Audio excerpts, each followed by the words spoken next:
Ang katotohanan, tinggil sa sahod, siguro alam ng karaniwang Pilipino kung ano itong tinatawag na sahod. Ito ang presyo o sweldong ibinibigay sa isang manggagawa sa isang kumpanya, pero karaniwan, ang sinasabing sahod ay hindi kapantay ng tunay na halaga ng lakas ng paggawa ng isang manggagawa. Ang tanong, bakit ganito?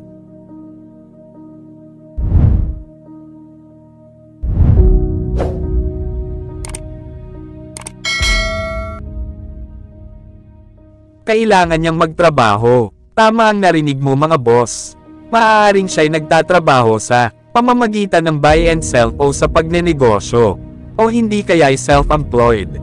Pero ang karamihan sa mga Pilipino ay nagtatrabaho bilang swelduhan sa isang kumpanya, katulad na lamang sa opisina o hindi kaya'y sa isang pabrika. Sa pagtatrabaho ng isang manggagawa, halimbawa sa isang pabrika ng tela, ang manggagawa inuupahan siya ng kapitalista upang gumawa ng isang partikular na gawain. Ang produktong nililikan niya sa loob ng maghapon ang siyang nagiging kalakal ng ating lipunan. Ibig sabihin, dahil ang manggagawa ang siyang gumagawa ng produkto ng kapitalista, ang manggagawa ang siyang bumubuhay sa kapitalista, at dahil ang produktong ginagawa ng manggagawa para sa lipunan, ibig sabihin ang manggagawa siya ang bumubuhay sa ating lipunan. Ngayon, ang manggagawa ay mayroong sahod na tinatanggap. Ito ang kabayaran ng kapitalista sa kanyang pag-upa sa buong maghapon ng kanyang lakas sa paggawa ng isang manggagawa. Pero ang tanong ngayon, sapat ba ang kanyang sahod bilang kabayaran ng kanyang lakas sa paggawa?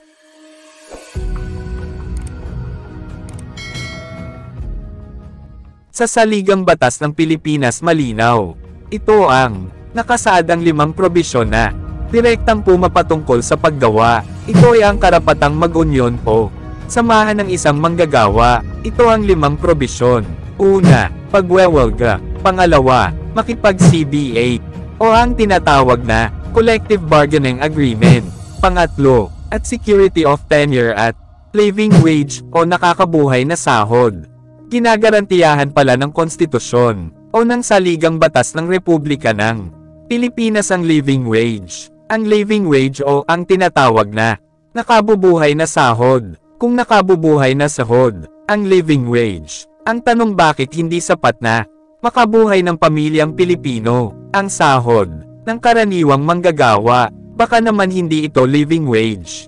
Kung hindi ito ay living wage o sahod na inilibing dahil hindi makabuhay. What the fuck?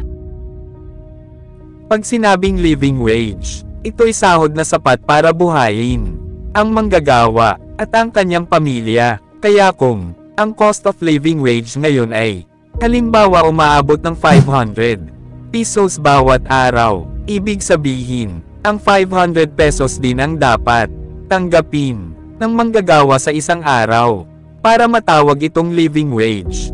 Kung ang manggagawa ay sinasahuran ng mas maliit kaysa mahigit kinakailangan niya sa kanyang sarili o sa kanyang pamilya, ito'y pang-aabuso na sa karapatan ng manggagawa. Kaya makatuwiran lamang na itaas ang minimum wage sa antas ng living wage. Sa madaling salita, tungkulin ng ating gobyerno na pasahuran ang manggagawang Pilipino ng living wage.